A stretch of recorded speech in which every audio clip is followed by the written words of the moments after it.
This is Real News Media TV, coverage you can trust. Please like, share, subscribe, and hit the notification bell. Select all for daily news updates. CONCACAF to hold a moment of silence for slain junior reggae girl.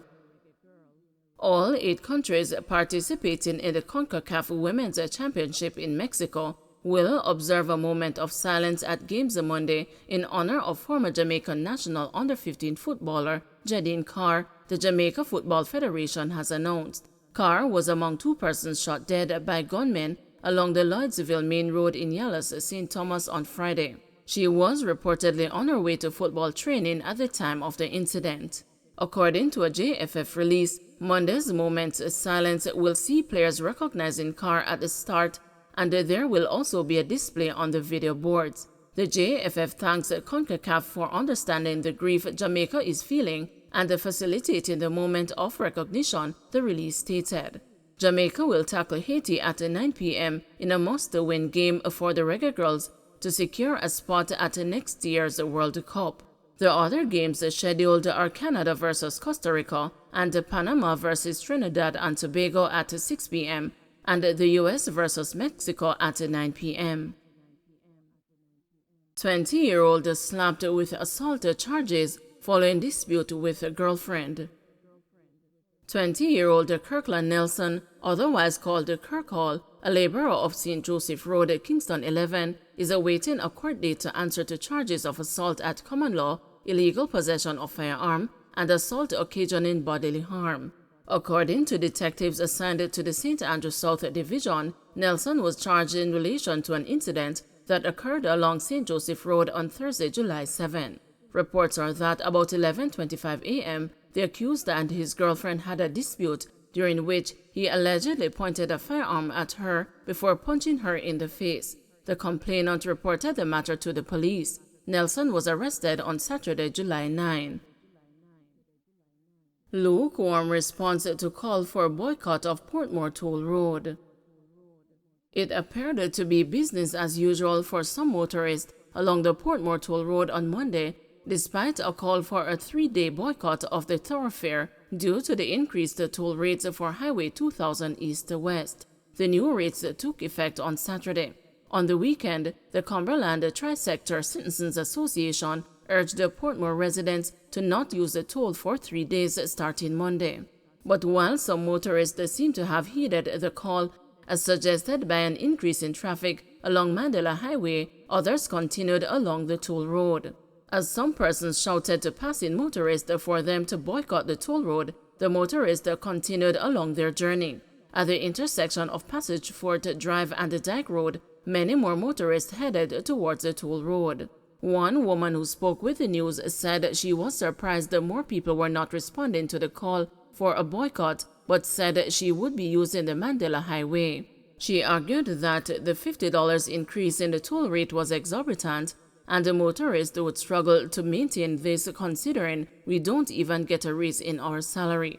But at the intersection at Aki Village, near the roundabout leading to Mandela Highway, there was traffic as long lines of vehicles slowed to a crawl while persons shouted, "We're boycotting the toll, we're not using the toll road."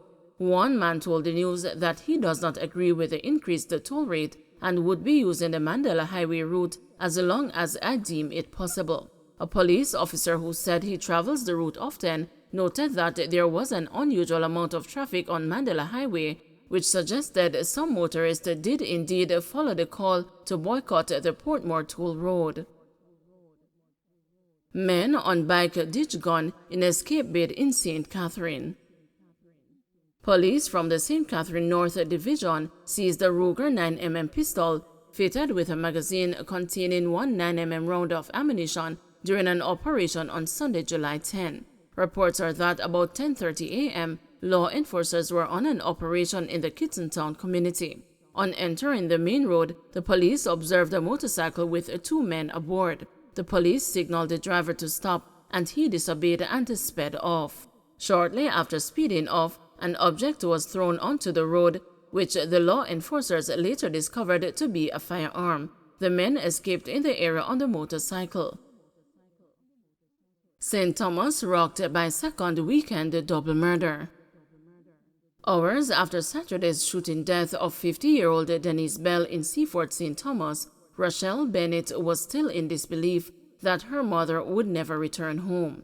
Although the 50-year-old businesswoman's blood stained the road, Bennett was still walking around their partially constructed home in the hope that she would stumble on her mother and that the nightmare would be over. Bell and her partner Jermaine Jeffrey, 41, were shot and killed around 10:25 p.m. Saturday. There are times when I say that she soon come home. Last night I heard a car reversing and I said to myself, "As she come?" And I got up and I cracked the window, and it's not her. Bennett, the only child for Bell, told the news. I still don't get it because when I got the call, I was told that our partner was shot, so the first thing I wanted to do was to try to call her. But the phone just a ring.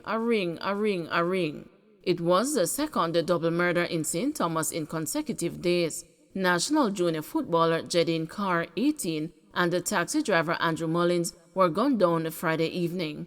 Bennett said that Jeffrey and Bell were attacked after her mother closed her shop, which she operates in Seaford, and placed her grandniece in Jeffrey's car. The child was spared. In the last conversation Bennett had with her mother in their bathroom on Saturday morning, they joked about Bennett's hairbrush, which Bell was using at the time. "Never a dull moment with her. If she's going out, you have to video her. The better half of me is just gone, not even get to squeeze her finger," she said, ruined that she had missed her mother's final moments alive. Bennett said she sometimes cautioned her mother about closing her shop late at night, saying, "Mommy, you're not afraid," but Bell sought to play down her fears and urged her not to worry. Vinola Carr, Bell's 68-year-old mother, is also said to be in denial that her only child has been murdered. Patricia Carr Bonfield, an aunt of the deceased woman, was also reeling from shock. "We are so broken. We are so broken," were all the words that the grief-stricken woman could find to tell the news during a visit to her house.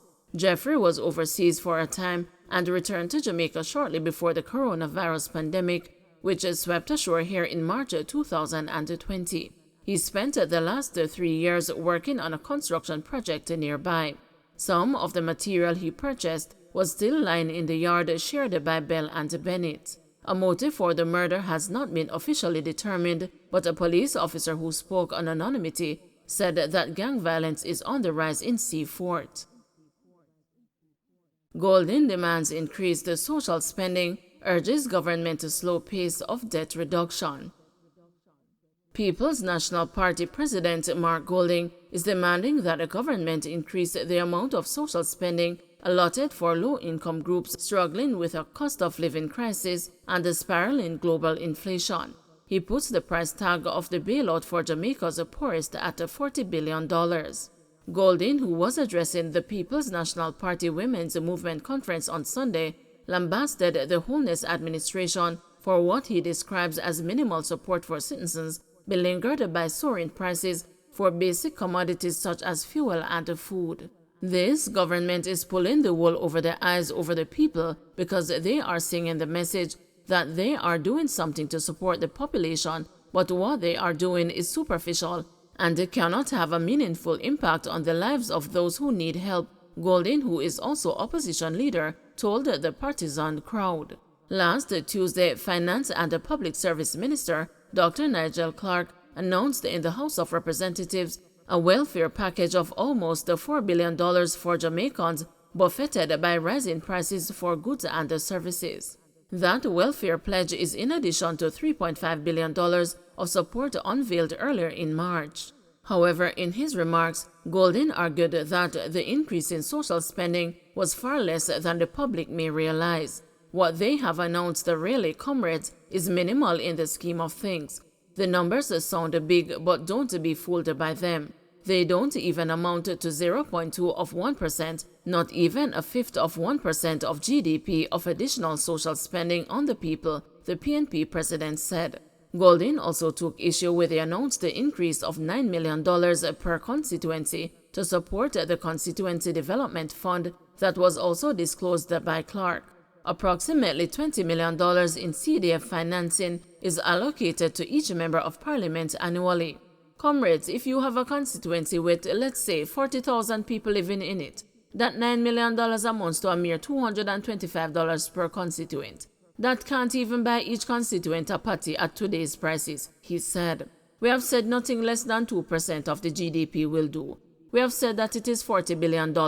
Slow down the pace of debt reduction this fiscal year and reallocate those resources, added Golding.